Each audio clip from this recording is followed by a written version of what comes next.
Hey everyone, and welcome! Today we're doing something a little different. Instead of a broad topic, we're going to zoom in on just one day, November 13th, 2025. Why? Because sometimes looking at a single 24-hour window can tell you so much about our world in motion. So how much can really change in just one day? Turns out, a lot.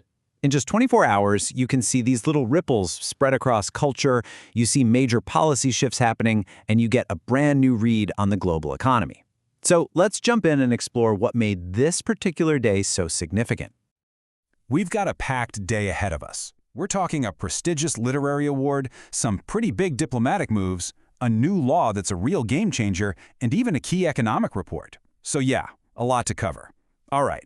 Let's dive right in, starting with the stuff that made waves on the global stage. Okay, first up, the global stage. We're going to start with an arts award that got everyone talking, and then we'll look at how a nation's report card looks in the eyes of the world. And on this day, the literary world was buzzing. Why? Because the Hungarian-British author David Szalay took home the super prestigious 2025 Booker Prize. His novel, Flesh, was a huge hit with the judges, who loved its raw, sensitive story about a man's emotional journey. £50,000. That's the prize money that went along with that honor. But you know, the story here wasn't just about the winner. It was an incredibly close race, with Indian origin author Kiran Desai as the runner-up. That made it a contest people all over the world were watching. Okay, so moving from the arts, November 13th also gave us a really interesting snapshot of where India stands globally. Now, you can see its innovation ranking is at 39th, but look at this. It's performing really strongly in other key areas. It's ranked 10th for its efforts on climate change, and a pretty impressive 4th in terms of military strength. So it's not a simple story, right? It's this complex picture of a nation that's definitely on the move. All right, so we've seen how the world sees the nation. Now, let's zoom in a bit. Let's look at the policies, the diplomacy, and the big projects that are actually shaping the country from the inside out. This was a huge deal in the world of diplomacy. We're talking about the first ever state visit by an Indian president to Angola. And it was more than just the 21-gun salute and all the ceremony. The visit led to some really important new agreements in things like fisheries and marine resources. This signals that the partnership between the two countries is getting much deeper, moving way beyond just the energy sector. Okay, next up, we're shifting to a major social reform. But before we get into the details of this new law, let's just make sure we're all on the same page about what we're talking about. The term is polygamy, and it simply means the practice of having more than one spouse at the same time. This idea is right at the heart of what happened next.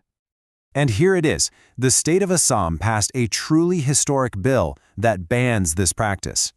Now, what's the goal here? Well, it's all about bringing more equality to marriage laws and, crucially, protecting women from potential socioeconomic injustice.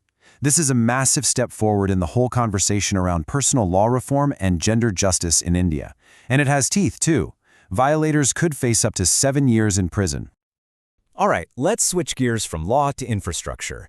The government dropped a really ambitious plan on this day to completely remake Delhi's iconic Jawaharlal Nehru Stadium. The vision? To turn it into a world-class, state-of-the-art sports city. This is a huge move, aimed at giving the entire country's sports ecosystem a major boost. And this number, 102 acres, really drives home just how massive this project is. We're not just talking about a fresh coat of paint here. This is a total redevelopment across a huge area. The whole point is to give our athletes access to the kind of state-of-the-art facilities that can compete with the best in the world. Okay, from concrete and steel, let's turn to the economic pulse of the nation.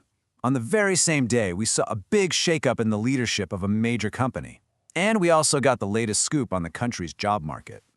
So a pretty significant changing of the guard at Britannia Industries, one of India's biggest food companies. Varun Berry is stepping down as the MD and CEO, and Rakshit Hargave is set to take his place.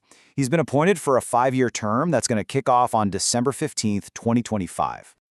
Now, this chart tells a really interesting story about the wider job market. The latest numbers show a small but definitely positive improvement. You can see the unemployment rate for people 15 and up actually dropped a little, from 5.4% down to 5.2%. Now, I know it's a small change, but the key thing here is the direction. It's a trend moving in the right direction. So we've covered policy, diplomacy, economics. We've seen a lot of change. But for our final story of the day, I want to shift away from the data and the headlines and talk about something that kind of underpins it all, the human element. And that's because November 13th isn't just another day on the calendar, it's also World Kindness Day. This was started way back in 1998, and it's a day that's all about promoting compassion and humanity. It's really just a reminder of this simple, powerful idea that kindness is a fundamental part of who we are. And the theme for 2025 was compassion in action. I love that. It's such a powerful reminder that kindness isn't just some abstract feeling, right? It's something you do. It's all those little tangible acts that, when you add them all up, really are the foundation for unity and peace. So, when you look back at everything that happened on this one day, you see a prize that celebrates human empathy, a new law that's aiming for social justice, and diplomacy that's built on mutual respect. And it just leaves you wondering, doesn't it? We spend so much time tracking policies, prizes, and profits. But what if the most important change, the real engine behind everything from art to reform, actually starts with just a single act of kindness?